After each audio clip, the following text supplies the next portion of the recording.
A Princess of Mars by Edgar Rice Burroughs. Book 1 of the Barsoom series. Narrated by Brady Smith. Forward. To the reader of this work. In submitting Captain Carter's strange manuscript to you in book form, I believe that a few words relative to this remarkable personality will be of interest.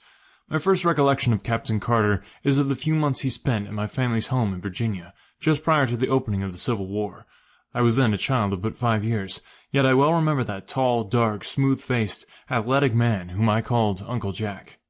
He seemed always to be laughing, and he entered into the sports of the children with the same hearty good fellowship he displayed toward those pastimes in which the men and women of his own age indulged. Or he would sit for an hour at a time, entertaining my old grandmother with stories of his strange, wild life in all parts of the world. We all loved him, and our slaves fairly worshipped the ground he trod. He was a splendid specimen of manhood, standing a good 2 inches over 6 feet, broad of shoulder and narrow of hip, with the carriage of the trained fighting man. His features were regular and clear-cut, his hair black and closely cropped, while his eyes were of a steel gray, reflecting a strong and loyal character, filled with fire and initiative. His manners were perfect, and his courtliness was that of a typical Southern gentleman of the highest type. His horsemanship, especially after hounds, was a marvel and delight, even in that country of magnificent horsemen. I have often heard my father caution him against his wild recklessness, but he would only laugh, and say that the tumble that killed him would be from the back of a horse yet unfoaled.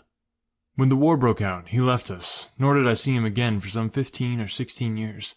When he returned, it was without warning, and I was much surprised to note that he had not aged apparently a moment, nor had he changed in any other outward way. He was, when others were with him, the same genial, happy fellow we had known of old, but when he thought himself alone, I have seen him sit for hours gazing off into space, his face set in a look of wistful longing and hopeless misery, and at night he would sit thus, looking up into the heavens, at what I did not know, until I read his manuscript years afterwards. He told us that he had been prospecting and mining in Arizona part of the time since the war, and that he had been very successful was evidenced by the unlimited amount of money with which he was supplied. As to the details of his life during these years he was very reticent. In fact, he would not talk of them at all. He remained with us for about a year, and then went to New York, where he purchased a little place on the Hudson, where I visited him once a year on the occasion of my trips to the New York market, my father and I owning and operating a string of general stores throughout Virginia at the time.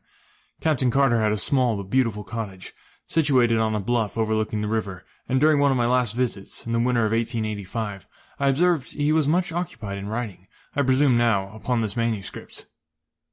He told me at this time that if anything should happen to him, he wished me to take charge of his estate, and he gave me a key to a compartment in the safe which stood in his study, telling me Sample complete.